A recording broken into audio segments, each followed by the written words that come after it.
almost every company. There's a few overnight successes, but very, very few. Most of them are, a struggle and a slog. And there are times where it doesn't look like it's even going to be successful. And just being able to punch through that, power through that, and stick with it, I think is incredibly important.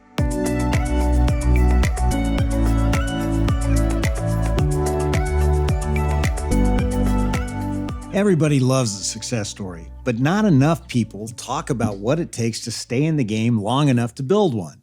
Welcome to How Leaders Lead. I'm David Novak, and every week I have conversations with the best leaders in the world to help you become the best leader you can be. My guest today is Steve Case, the co-founder of America Online. These days, he's the chair and CEO of Revolution, a firm that backs entrepreneurs from all across the country, including companies like Kava and Framebridge. Now, the internet might feel like the air we breathe today, but in 1985, when Steve co-founded AOL, that sure as heck was not the case. Steve and his team had to persist through years of doubts and setbacks and chaos before America really did get online and make AOL the top performing stock of the 90s. So what do you do when progress is slow like that? In today's episode, you'll see how Steve built the resilience to keep going when success felt like a slog, and how the good news is for us, that same mindset he used to grow his business is one you can learn from too. So let's see how it's done and hear how that iconic You've Got Mail line came to be. Here's my conversation with my good friend and soon to be yours, Steve Case.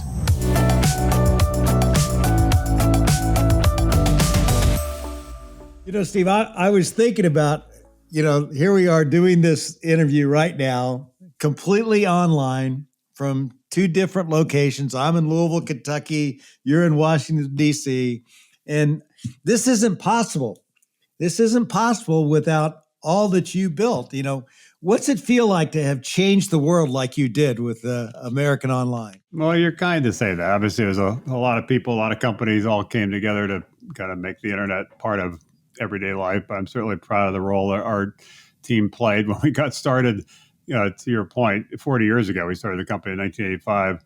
Only 3% of people were online. Those 3% were online an hour a week. Nobody knew what the internet was. Nobody cared what the internet was. And even those people who got online were using very, very, very, very slow modems that could barely send text, and let alone sending photos, and certainly couldn't send video. So we have come a long way from nobody being connected and to essentially everybody being connected, and most people not believing in the idea of the internet, and now everybody recognizing it is a pretty fundamental aspect of everyday life. So it's been a remarkable journey. I'm just honored to have had a seat on that bus. Yeah, well, you certainly did. I think you're you're the driver. And I got to ask you, what's the best AOL username you ever had? Steve.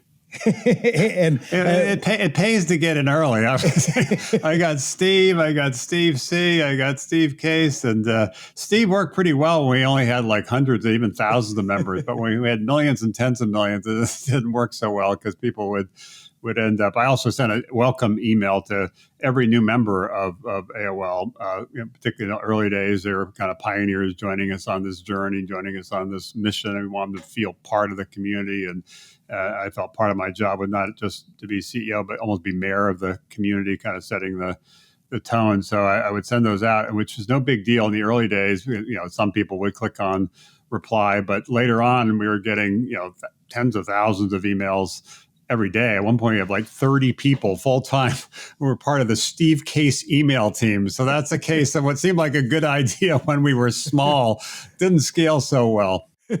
What would be the most embarrassing username you ever had? Or did you have one in that category? I couldn't. I don't think I had one, but partly because I'd have been embarrassed to have it. Everybody on our team would have known about it. So therefore, it wouldn't have been fun.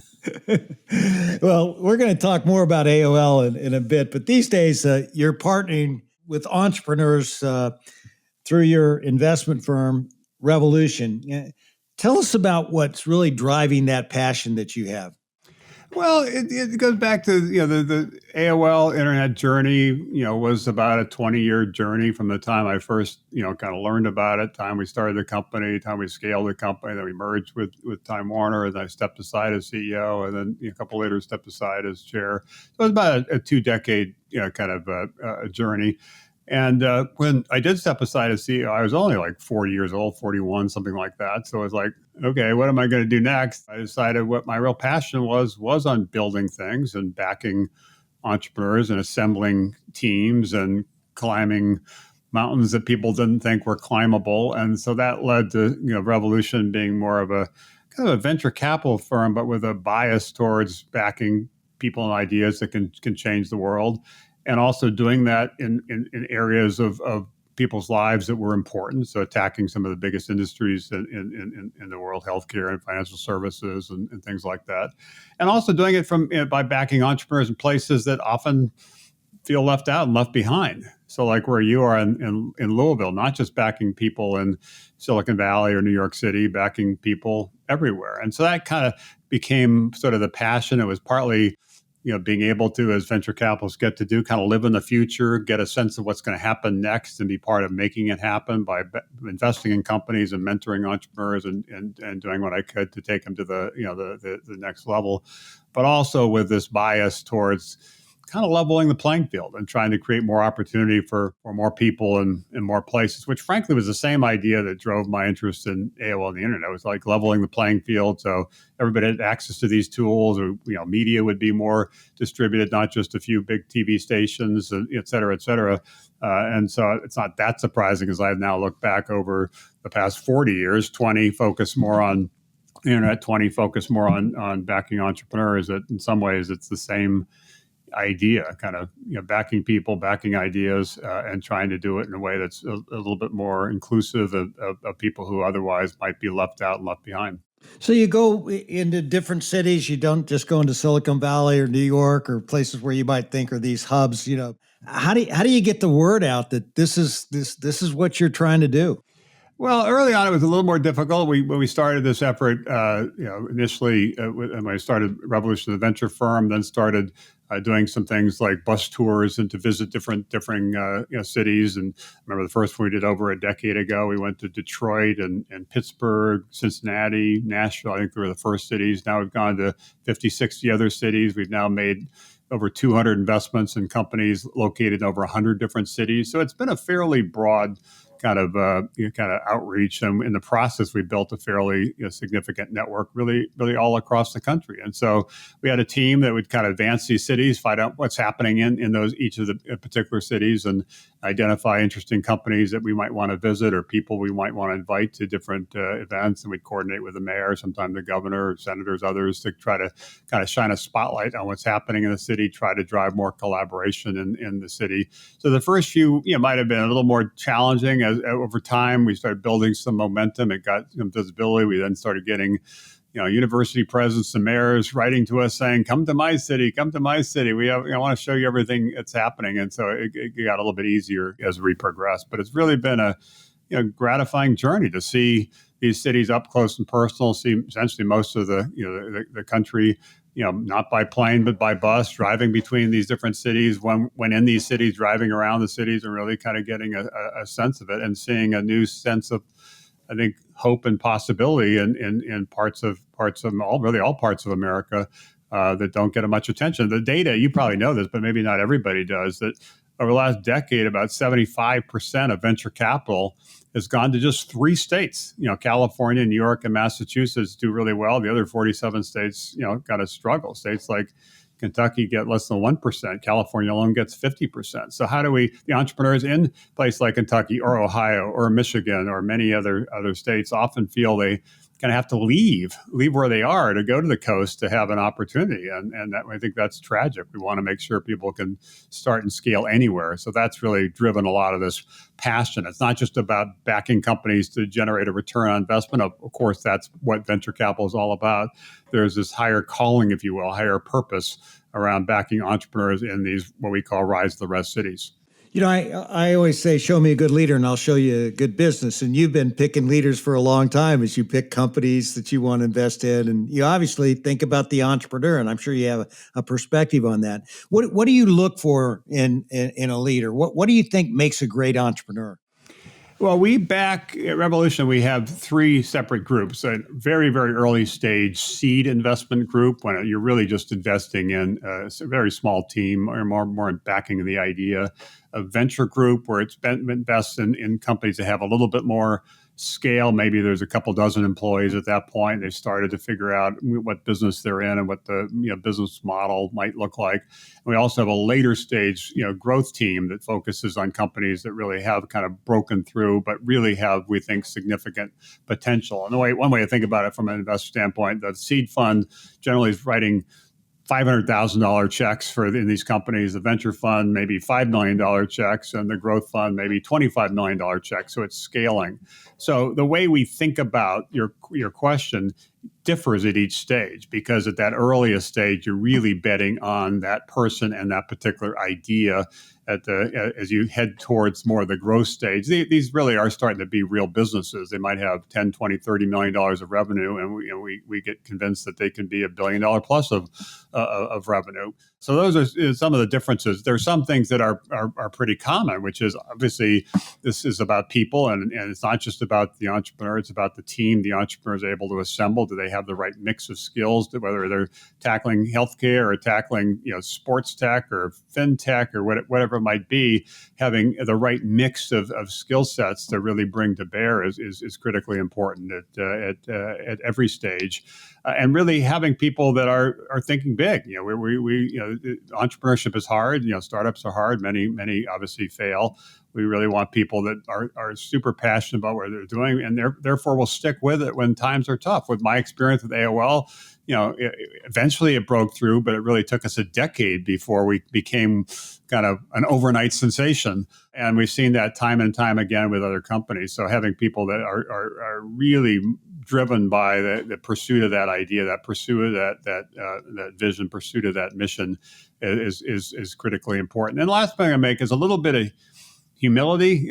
Confidence in entrepreneurship is critical. You have to really believe. You got to get a lot of other people to believe, to join your team, to invest alongside you, to partner with you, to be your customers.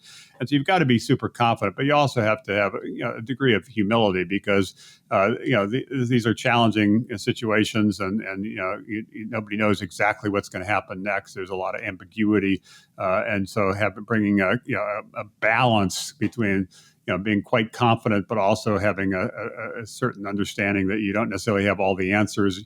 Maybe you don't even have all the questions, and so you're on a learning journey as these things develop. It's always, speaking of journey, it's always fun to really hear about the journey that someone like yourself has taken to get to where you are today. And I like to take people way back. Can you share a story from your childhood that really shaped the kind of leader you are today?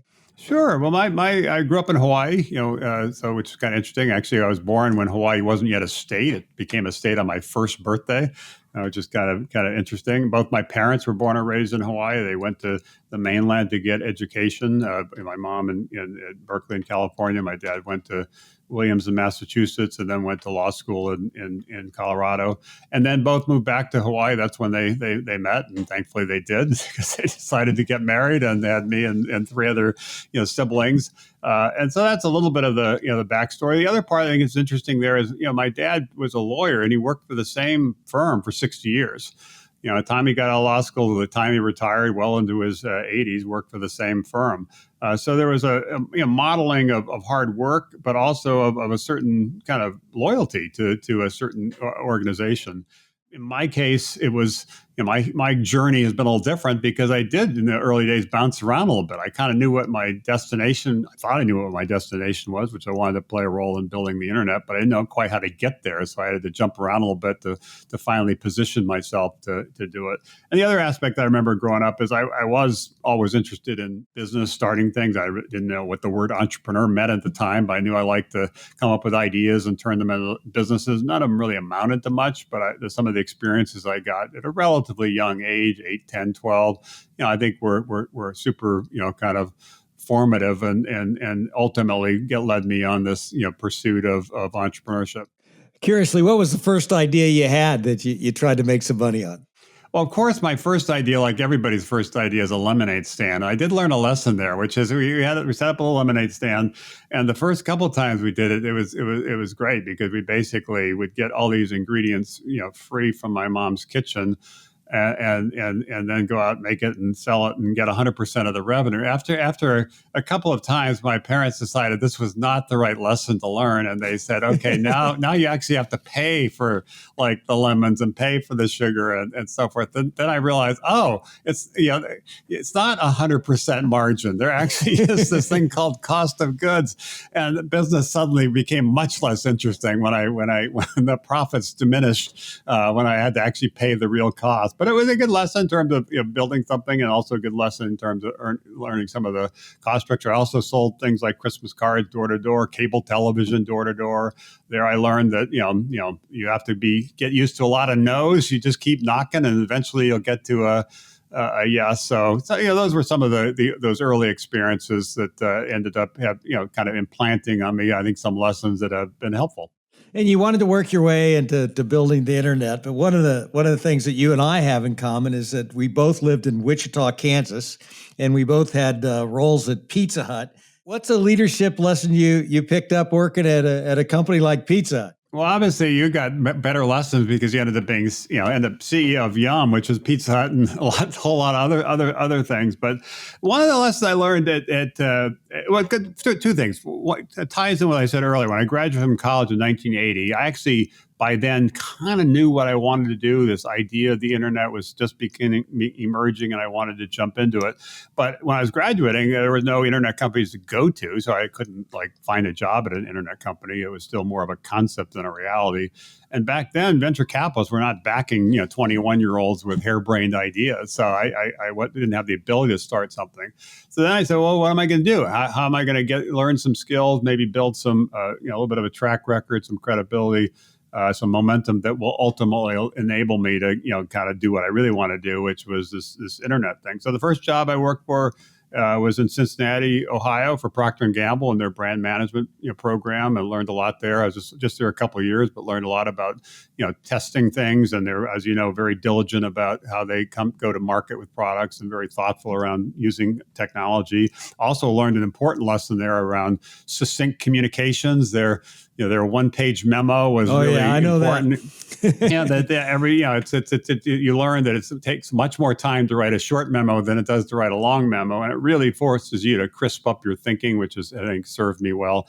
So I did that for a couple of years, and I did work for about a year for Pizza when I was owned by PepsiCo, and I was kind of moved to Wichita to become the director of pizza development, which seemed like a pretty good title when I was 23, 24.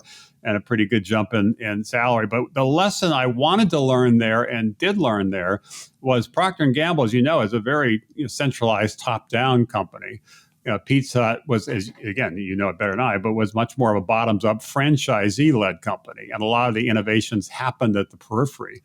And either through franchisees or even part of my job as director of new pizza development, I travel around the country. There were something like 50,000 pizzerias. And I said, rather than sit here in our test kitchens in Wichita, why don't I hit the road and find out what other people are doing? That might lead to some interesting ideas. So that was, I think, helpful both in terms of understanding that ideas can be found anywhere. It kind of ties in what we're now doing with Rise of the Rest, as well as a bias towards kind of getting out of the office and hitting the road.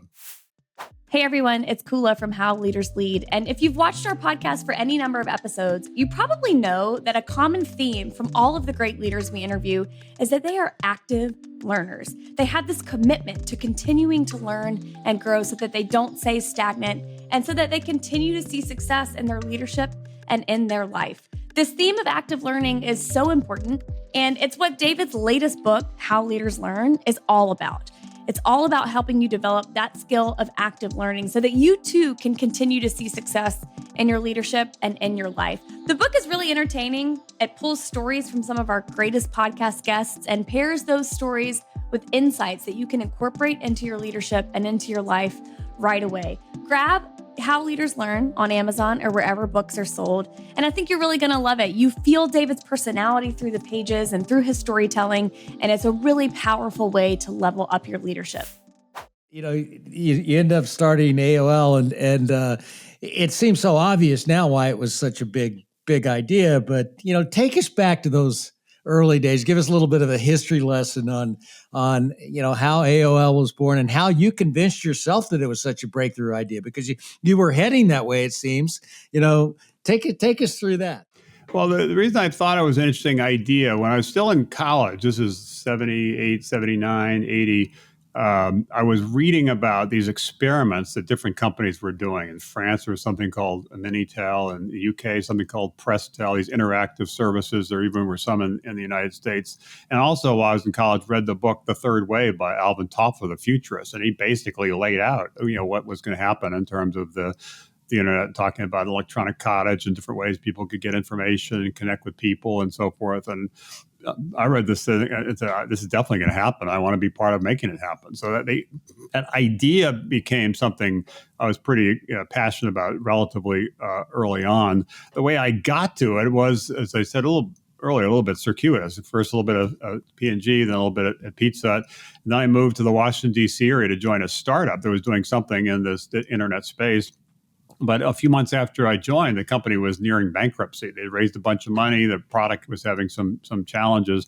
And so that was a little bit my lesson around entrepreneurship, a little like, welcome to the NFL. It's not so easy. And so we struggled for a couple of years just trying to keep that company alive. But thankfully, two of the people I met there, Jim Kimsey and Mark Zarif, ended up being my co-founders of America Online, AOL, in 1985. So it was a strange journey. My parents were a little worried about my trajectory. My dad having been at one place for 60 years. I was at P&G for 2 years, Pizza Hut for 1 year, then at this new startup for about a year before it stumbled, and then was starting something else. So I think they were, I know they were quite concerned about my trajectory, but eventually we were able to break through. But the reason it took so long for the internet to take off, and in retrospect, it's more obvious. At the time, I was pretty frustrated by it, is most people didn't see a reason to be online. There wasn't any digital content. There was not any e-commerce yet. We had to create all that infrastructure, all those services. Most people didn't have personal computers. The few people that did have personal computers didn't have communication modems to connect their computer to these networks. The cost of the time was something like $10 an hour, so it was kind of pretty scary to be online. You'd only want to be on for brief periods of time. There was nobody to talk to because there was nobody else on. So there were a whole host of reasons, and it just took us a while to really create a service that was easy to use and useful and fun and affordable, and convince people they wanted it, and convince PC manufacturers to build those modems in, and work with the telecommunications companies to lower the cost of communications, and work with the government to commercialize access to the internet and open access to the telephone network. There's a whole bunch of things that needed to happen, and it just took a decade. So that was why, as I said earlier, one of my lessons is revolutions sometimes happen, in fact, often happen in more evolutionary ways, where it really is a slog, where sometimes you may even think you should give up, but eventually, the sun comes out and you start seeing some real momentum. Yeah, the sun definitely came out, and I've heard you say that, we always believed the killer app of the internet was people, not content, not commerce, people. Say more. Well, the reason we felt that, and even from the earliest days in 1985, the majority of the usage of AOL was communications features, community features, things like people connection, where you can chat with people, or instant messaging, now texting, or bulletin boards, or just a whole variety of ways that connect people to people they already know and just are trying to stay connected with. Obviously, email and things like that are pretty fundamental, as well as connecting to people, to communities they care about, so they meet some new people that they extend their network. And so we knew that was a powerful idea, that people have always wanted to be connected. That's part of the reason why people go to restaurants, part of the reason why people historically use the telephone to make phone calls. So there was always this human desire for connectivity with other people. And we wanted to use this technology to do that. We also wanted to humanize the technology, because people take it for granted now. But when we started 40 years ago, the internet was kind of scary. It was sort of felt like it's sort of a weird, kind of hacker world. and we wanted to put a friendly face on it. And one way to do that was to focus on people. There also was, frankly, a pragmatic reason that some of the bigger players out there own significant content. Publishers like Knight Ridder and Time Inc. or owned Commerce. One of the big competitors was Prodigy, which is backed by IBM and Sears. Obviously, Sears was the major commerce kind of company, and Prodigy had committed $1 billion to launch. So we knew we couldn't compete with them head to head in terms of how much money we had versus how much money they had, and we couldn't compete by trying to do a better job of what they did well. So we said, let's focus on what really is unique for us and differentiates for us, and that was focus on people and community. And even today, if you look at the popular services, whether it be Facebook or TikTok or many other things, they're really continuing that power of community. Absolutely. And I have to ask you, how'd you come up with the name America Online? Well, like many things, a little bit accidental and a little bit actually of a crisis creating an opportunity. That our strategy in those early days, because we didn't have much money, we only raised $1 million in venture capital, was to partner with the PC manufacturers and create custom, kind of what some would call now white label online services. So we partnered with the Commodore, which had the Commodore 64 computer, and created something called Q-Link, and partnered with Radio Shack, Tandy, which at the time was a big PC manufacturer, created something called PC Link. Partnered with IBM to create something called Promenade, and partnered with Apple to create something called Apple Link. And we got Apple to agree to license the Apple brand name to us to launch this service. And we launched the service. And then about a year into it, Apple said, come to think of it, we don't really like the fact that you are using our Apple brand name. We regret we did that deal. We want to tear up that deal. And that was a little bit of a crisis, because that was what we thought would be our biggest growth driver. So we kind of negotiated a transition and a settlement. It wasn't a couple $1 million, but that gave us the ability to relaunch the service. And we didn't know what to call it. Couldn't call it Apple Link anymore. Couldn't afford a branding agency, so we basically had an internal contest to decide what to name. There were 3 or 4 names that were Explorer and Promenade and some others, but one of them was Online America. I said, well, that sounds interesting, and also has the benefit of kind of describing what we're doing. Since we don't have money to spend on building a brand, we need to have something that's pretty descriptive. But I thought it would sound better if it was America Online, so we just flipped the words, and that suddenly became our brand. So it was an internal contest. I think somebody got $100 for suggesting that, and the rest is history. And you end up being the first internet company to go public back in 1992. What was it like going into uncharted territory like that? And what did you learn as a leader doing something that hadn't been done before? Well, a couple of things. One thing that was a little bit of a negative, when we were going public, as you said, it was 1992, but as we're planning for it in 1991, the board was concerned that the public markets, Wall Street, if you will, was not necessarily going to easily embrace this idea of the internet, and decided that it would be even harder if the CEO of the company was just 31, 32 years old. So they actually decided that I should step aside as CEO, have the other co-founder, Jim Kimsey, who was 20 years older, come back as CEO. And that was pretty frustrating. Obviously, I didn't think it was fair, but I almost quit, frankly, and even some of our team threatened to quit. And I said, no, we believe in this company. We believe in this idea. Let's, hang in there. Let's play the long game. So I stuck it out. We did go public. 6 months later, I became CEO again. So that was one interesting kind of story, because obviously things have changed now. Many companies are going public with CEOs in their 20s, and it's obviously worked pretty well.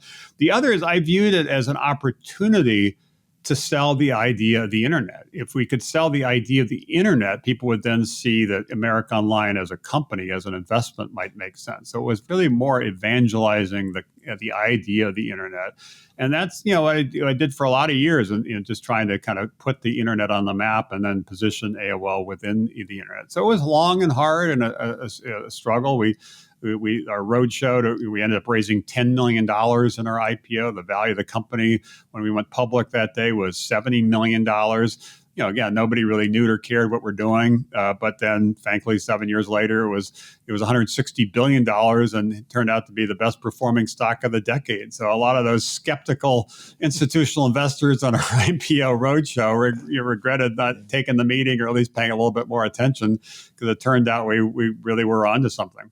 Well, and you said your first decade was really tough, and then it started to take off. How do you know when to stick with something or whether you pivot? And what did you learn about that? Well, it ties in with a lot of your focus on leadership. What I learned was that context matters, circumstances matter, and the leader I needed to be as CEO when the company had 50 employees was different than when it had 5,000 employees, and when we were a small private company, that was different than a larger public company. And as the company scaled, I had a broader set of responsibilities, a broader set of constituencies, including governments around the world. So again, trying to educate them about the internet. So, my leadership style, I think, changed. I went from, like most entrepreneurs, being involved in everything to trying to really build a team and delegate as much as possible and empower and trust the people that work for me. So I didn't have to be involved in everything, and just had to reassess pretty much every year. What changes should we make to the organization? What new perspectives do we need? Maybe somebody's done a great job in marketing or finance or whatever it might be. Maybe they're not going to be able to, make the next, take the next lap for us. Maybe we need to bring in somebody else with a broader set of experiences, or maybe we need to launch a new effort in some new area like mobile or something else, and we need to bring in somebody that had that experience. So it was constantly trying to kind of look in the future, 2-3 years, kind of understand what the overall market might look like then, what our company might look like then, and start putting in place before we needed to the structure and the team that would enable us to get to that next stop on the journey. So it was a constant reassessment. And the last point I'll make is part of what I was doing, traveling around a lot, was constantly on the outlook for people. I was called the chief executive officer, but I really was more like the chief recruiting officer, because I was constantly on the lookout for talent. Even when I remember meeting you in the late 90s, when you came to the office with Bob Pittman, I was thinking, this guy seems like he's pretty good operator. Maybe we can pull him into the orbit. I was not successful there, but I was always on the lookout. You've got mail became one of the most iconic phrases of its time. It's practically the soundtrack of the early internet. Can you tell us the story of You've Got Mail? Yeah, again, it's really a function of being a very small company. I think at the time we had maybe 30 or 40 employees, and I was trying to figure out ways to, again, make the service friendlier, more approachable. At the time, because the modem speeds, the communication speeds were so low, we couldn't send any audio over the phone lines, but we could put on the physical disks, the floppy disks, messages. So I said, why don't we add to our software some friendly, welcoming, voices like welcome and you've got mail and things like that. That would seem like we just implant it on our disk, and when somebody signs on, basically the network says, welcome, you've got mail. I thought that would be another way to make it seem more friendly, more approachable. And somebody in our customer service center, Karen Edwards, heard me say that, and she said, my husband Elwood is a radio guy. He does work at a radio station, has a pretty good radio voice. If you just write down what you want, to put on the software, I'll see if I'll go home tonight and see if he'll do it. So I got a little Post-it note and wrote down 3 or 4 things and gave it to her. And next morning shows up with a little cassette tape, plays it, and Elwood, his voice was perfect. So I told our engineers, add this to the software. It went out in the next version of the software, and a year or 2 later, Elwood had one of the most famous voices in the world. So again, kind of an accident, more just kind of musing about some way to improve the product. And somebody happened to overhear me, and she happened to have a husband who had a good radio voice, and it was and that's the story of a lot of the companies we backed, the entrepreneurial journeys that we've seen. That you have a plan, you have a sense of your where you want to go, but you always have to be flexible and agile and curious and kind of trying new things, experimenting new things, talking to new people, just to kind of try new things. And so that was an example of kind of stumbling into an idea that ended up being one of the defining aspects of AOL and those days of the internet. It's interesting. You said you were really trying to improve the product, and that was something that you were doing at Pizza Hut, something you did at Procter & Gamble. That improving the product is sort of in your DNA. Yeah, it's never good enough. It always can be better. And having that, being proud of what's been built and the team that built it is part of it, but also kind of always, kind of leaning into the future, thinking about what you can do next. One of the areas which I'd say most people who were there at the time would say I was not as good at, and I think they would be fair to say this, is I sometimes didn't celebrate our current successes. I was more saying, okay, that's all fine, but let's raise the bar. What can we do next? And I've learned that you need to strike the right balance there and make sure you are, you're rewarding and celebrating your interim wins, even if you're kind of focused on a larger, kind of larger picture, a larger destiny. Steve, was there ever a time, I'm sure there was, but when was that time when it really hit you that, hey, man, we are having a huge impact here? This is big. I mean, maybe even bigger than I thought it was. There were a lot of examples of that, because particularly in the late 90s, the internet went from, as I said before, nobody knew or cared about it to suddenly everybody wanted to be part of it. It was sort of this almost gold rush mentality in terms of people wanting to become subscribers of AOL, people wanting to become employees of AOL, people wanting to invest in AOL, people wanting to partner with AOL. So there are a lot of different experiences. One that I remember, which was a real challenge, but it also kind of opened my eyes to how things had changed, is we made a decision. I think this was probably in 96, maybe 1997, to move to unlimited pricing. Up until then it was paid per hour to be on the service, and we decided to move to essentially a flat fee, $20 a month, and you could use all you could want. We knew when we did that usage would skyrocket, but when we announced it, it skyrocketed far more than we had anticipated. As a result, we had huge problems with people getting online. It was a busy signal, kind of dynamic. Because back then, before broadband and Wi-Fi, things like that, you had to dial up and connect to one of our modems. And it was a real problem. And at one point, the entire AOL service was down for 23 hours. And it was the lead story of almost every newspaper in the country and almost every network broadcast news operation, that the AOL down. And I was like, wow, that's kind of embarrassing. And in some, it's kind of, we told people to trust us and we're letting them down. So it was frustrating. We did a lot of things to deal with it. But I also took a step back and said, wow, even a few years ago, nobody would have known or cared if we were down. Now suddenly it looks like the world is coming to a halt because we're down for 23 hours. That was really a sign that I think the internet had arrived, AOL had arrived, and we went from being kind of irrelevant to being central. Yeah. And you were right there at the beginning. You saw this massive growth. And here we are today. People are using the internet all the time, so much so that the internet is being criticized in the sense that people are spending too much time on the internet. What's your response to that? That's that argument. No, I understand that. And I've seen this with really every new innovation, certainly every technology. There's always a bunch of positives that come with it, but also some negatives, some unintended consequences, if you will. And in the case of the internet, one of them is how much time people spend on it, but another is the way things like social media have developed. And one of the things I thought was super powerful, I mentioned it before, was the idea of leveling the playing field so there could be more voices. But we now have an environment where there's so many voices, and sometimes some of them are accurate, but others are not accurate. And people are getting news from lots of different sources, and that's creating some challenges in our society.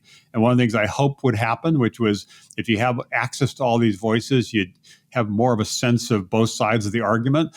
What turns out, not just with the internet, but cable television, other kinds of things, people tend to, kind of listen to people that are saying the things they like to hear and not listening to people that have opposing viewpoints. So it's become much more of a dynamic on really both sides of people kind of living in their own, what some people have called filter bubbles. So that's been another aspect of it that's been, disappointing. Overall, I think the internet obviously has had a profound impact on society. It's opened up opportunities for lots of different things. It's now really starting to, revolutionize in pretty fundamental ways all kinds of things that maybe we didn't think we're going to change. Healthcare, for example, I think can be improved dramatically. I think we were on a path to, much more precise medicine, better outcomes, better convenience, lower costs. A bunch of things are possible enabled by technologies like the internet, as well as other things like AI and other technologies. So overwhelmingly, it's in my view, a positive story, but I certainly understand there are a lot of negatives as well. And the challenge with every new technology, and we're dealing with this as a society now with AI, is how do we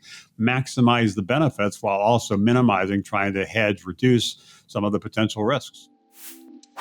With the Stanley Cup Finals now underway between the Panthers and the Oilers, it's a great time to revisit one of my earliest episodes with Hall of Fame legend, the captain, Mark Messier, who many regard as one of the best sports leaders of all time.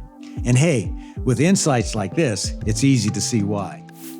I knew that I needed people around me to have success.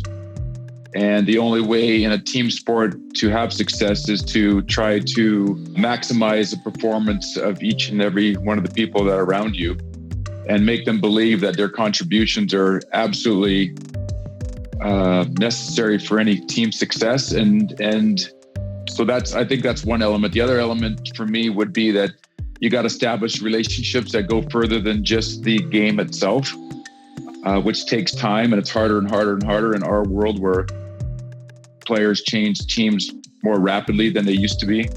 But as a leader, I think you have to be, very, very conscious of the fact that in order to give anybody, first of all, Abe Lincoln said, no man can govern another without his consent. And the great coach, John Wooden, used to say, good coaching is being able to give correction without resentment. And so if you really think of those two quotes, which I kind of really are the pillars of my beliefs in leadership, is that in order to lead someone, they have to give you their permission, and that permission has to be earned. And I think you earn it through developing a relationship, so you can tell them the truth and they don't take it personally. And so then you just start to foster those relationships. And the other thing I guess I would say is that you got to be willing to be completely open, completely transparent in who you are and what you stand for, and your consistency and your personality. You don't waver in good times and bad. I mean, you're completely exposed and vulnerable, and you got to be doing the right things consistently. But I think when you do that, it gives everybody a sense of calm around you. Go back and listen to my entire conversation with Mark, episode 13, here on How Leaders Lead. I'd love to get inside the heads of leaders like yourself and how you make decisions. And you have this enormous success, and then you obviously become attractive to other companies. And as I understand it, Bill Gates made an offer to buy your company. Take us through how you made the decision not to do it. Well, it was a tough time. This is not too long after we'd gone public, so it was still the mid 1990s, maybe 1994 or something like that. And AOL was the leader of the pack, but other big companies, including Microsoft, were about to enter the market, and we knew it'd be pretty tough to compete with Microsoft. We're a significant company, significant resources. Had Windows, which is sort of the monopoly operating system at the time, so it was sort of daunting that we might compete with them. So when Bill expressed an interest in buying AOL and having AOL be part of Microsoft and having it really power the Microsoft's internet strategy, it had a lot of appeal. But and it was a pretty good price versus what we'd gone public for.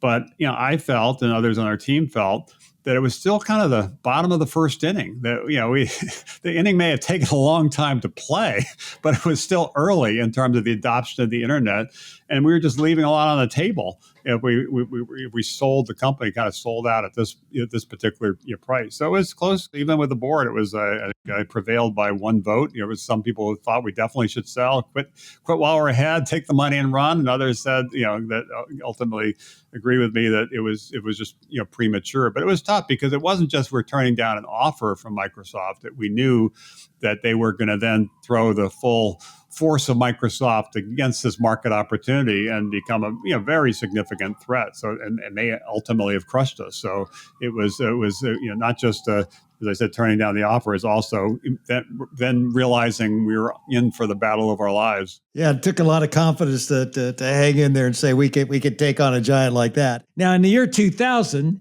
you negotiated the largest merger in business history at that time. You brought AOL together with Time Warner. Now, when you look back at that, what were the biggest leadership lessons you took away from that experience? Well, a lot of it is things you focus on it, really around culture, that we knew they were two different companies with two different histories. AOL was a relatively young company focused just on the internet. Time Warner, it was a mix of companies that had been built by acquisition of Warner Brothers Studios and Ted Turner's kind of Turner Broadcasting and Henry Luce's Time Inc. and basically all these kind of companies that were at one point independent, then became part of this broader media conglomerate. So we knew it'd be complicated. They had different cultures, different dynamics, but we just believed, I believed at least, that the power of the internet would force them all to be more digital first, and that the digital platform, the internet platform, could really be a unifying force that would result in them focusing on the digital opportunities more as an opportunity and less as a threat. Because in big companies, people are often focused on minimizing risk, as opposed to maximizing opportunity. So that was the hope, and that was the expectation going in. That just didn't happen. That people were focused on their own things, were a little bit threatened by these new technologies, new business models. And, instead of embracing it, they kind of generally ran from it. Also, the market reset. We went from the dot-com boom in the late 90s when internet stocks were going like crazy to sort of a bust, and valuations, sunk, and stock options for employees, were worth a lot less. That led to a lot of, frustration as well. But at the core, the lesson is it really is about people. The strategy we laid out 25 years ago is basically what's happened today. Unfortunately, one Time Warner didn't capitalize on that. Other companies, Google and Facebook and Amazon and Apple and many others have capitalized on it. It wasn't because we didn't know where the world was going. We kind of did. It wasn't because we didn't lay out a strategy to head in that direction. We kind of did. It was because we didn't get organized and have the right people focused on the right priorities, working together in the right way. And as a result, it would end up being a failed merger. So it's reminded of the quote, I think it was a Thomas Edison quote a century ago: "Vision without execution is hallucination."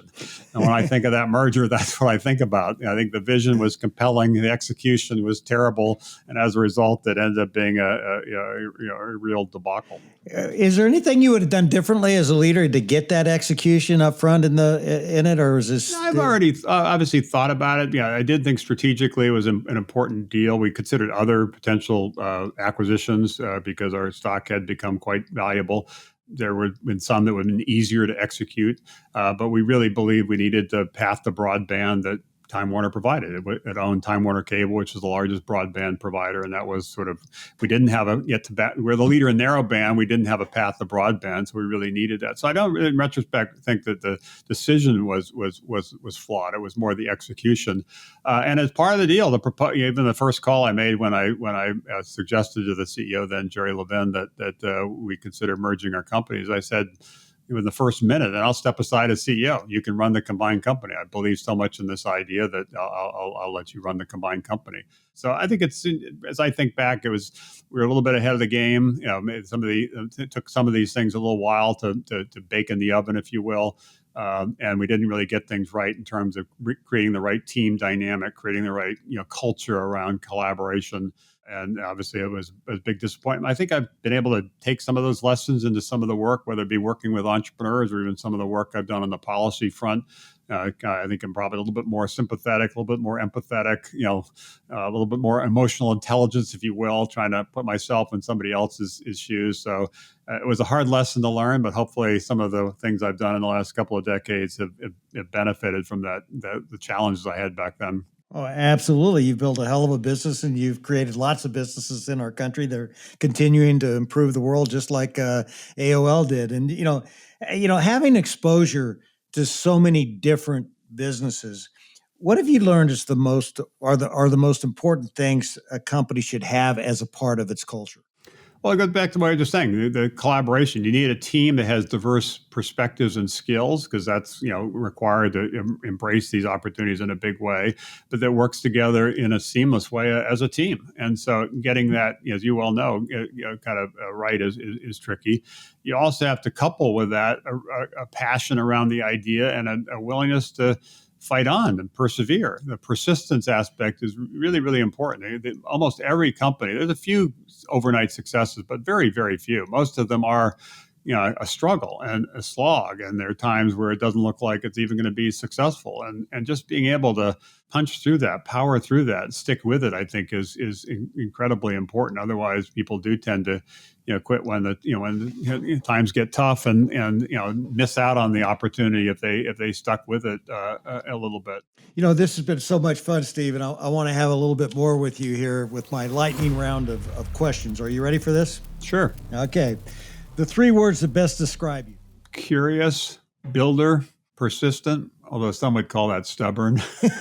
Okay. If you could persistent. I like persistent better. Yeah, the positive way. Flip that script. If you could be one person for a day beside yourself, who would it be? I guess I could just do it for one day. Being like President of the United States would be good, where I could, talk about entrepreneurship and innovation, issue some executive orders, and then retire that evening. That wouldn't be bad. The one-day president.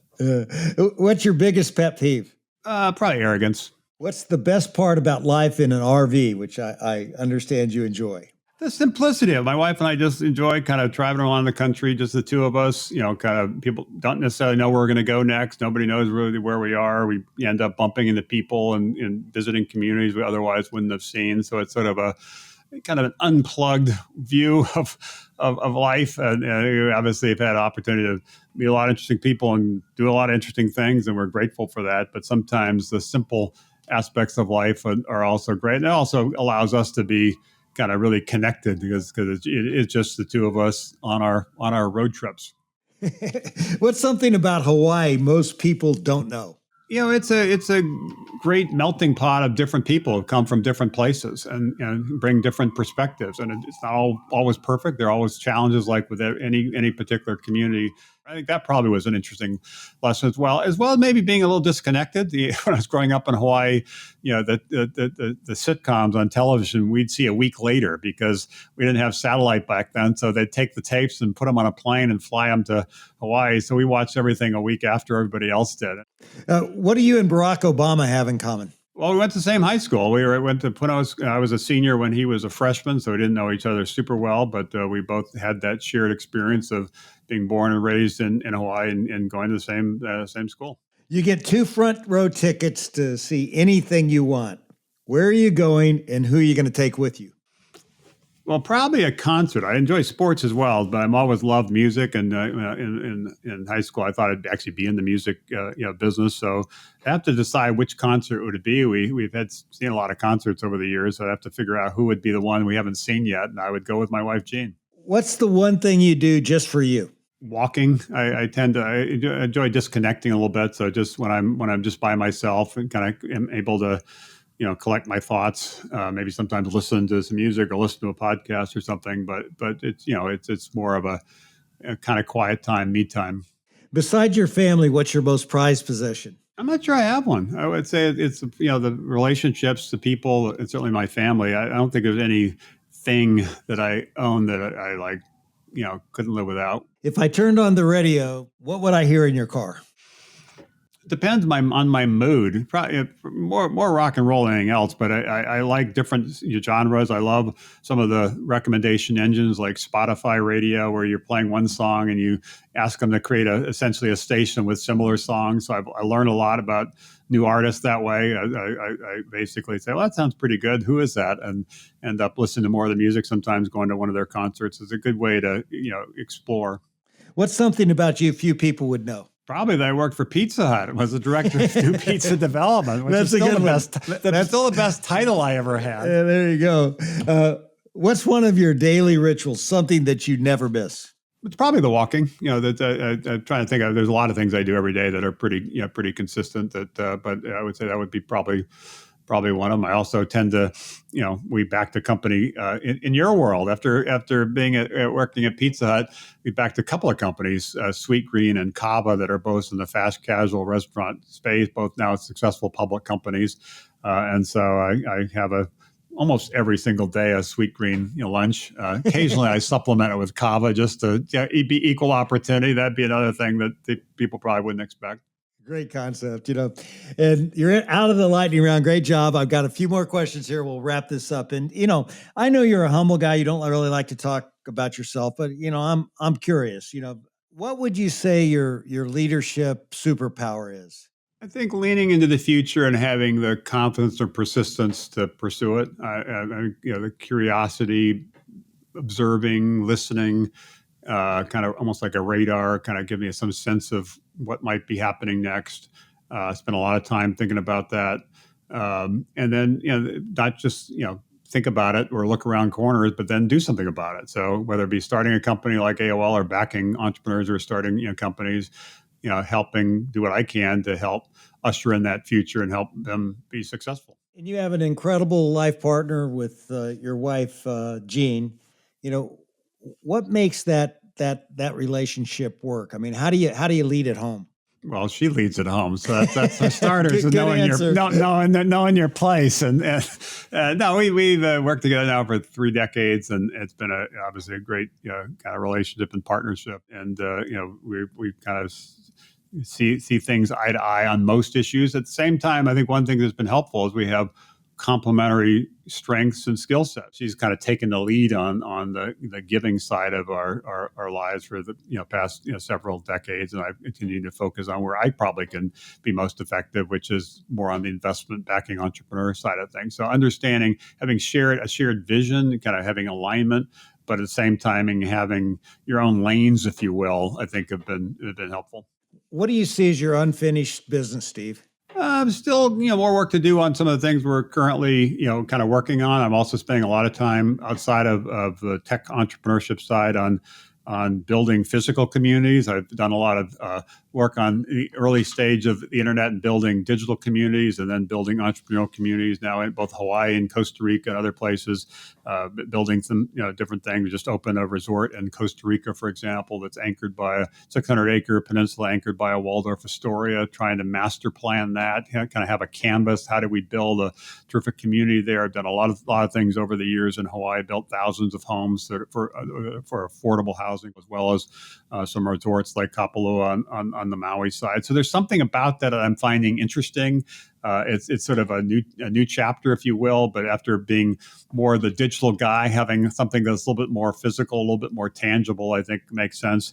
And the last thing that I feel like is an unfinished business, I'm not sure it's something I'm really going to take on, but for quite some time, 20, 30 years, I've been quite concerned about the hyper-partisanship in the country and trying to look for ways to bring people together. Indeed, I'm going to a dinner tonight on that very topic. I think it's how do we make sure we have a stable democracy, which means we have to figure out ways to kind of come together and focus on the next 250 years for the country. I was the chair of the Smithsonian Institution for several years, and they've been planning next year, which America turns 250, and I'm hoping that 250th celebration is a time to look back at the great progress we made over the last 250 years, but also kind of set the path, forge the path for the next 250 years, and trying to make sure that we're doing everything we can to position our country both externally and internally to do that successfully, I think is quite important. You said earlier that you'd like to be president for a day because you could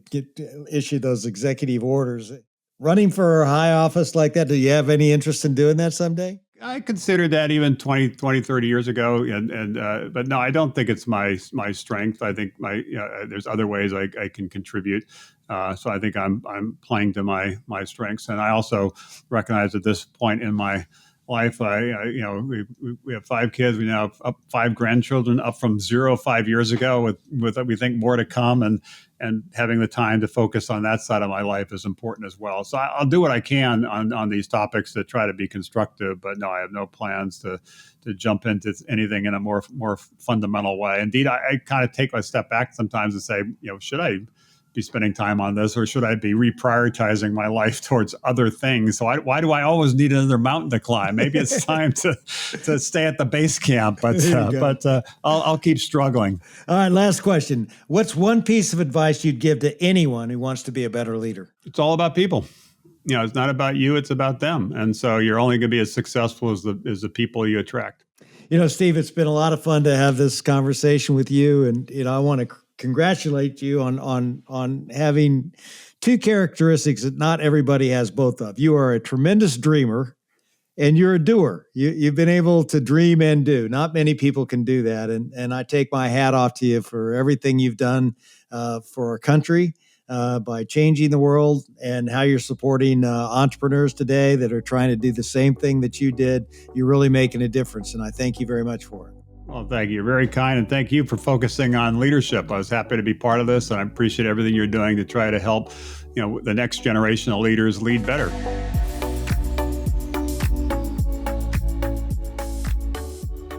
Somewhere between dial-up internet and You've Got Mail, Steve Case built one of the biggest business stories of a generation.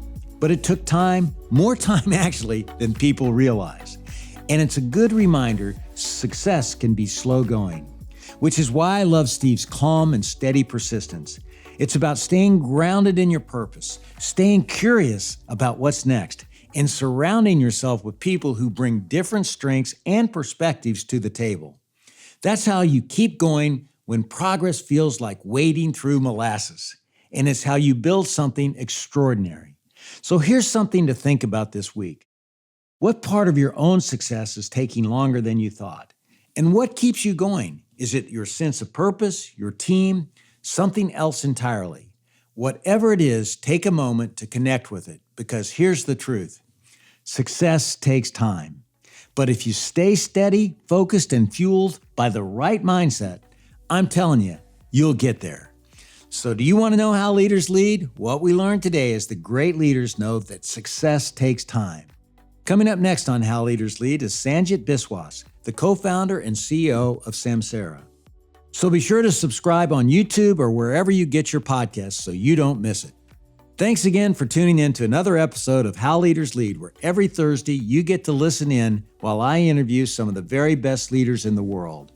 I make it a point to give you something simple on each episode that you can apply to your business so that you will become the best leader you can be.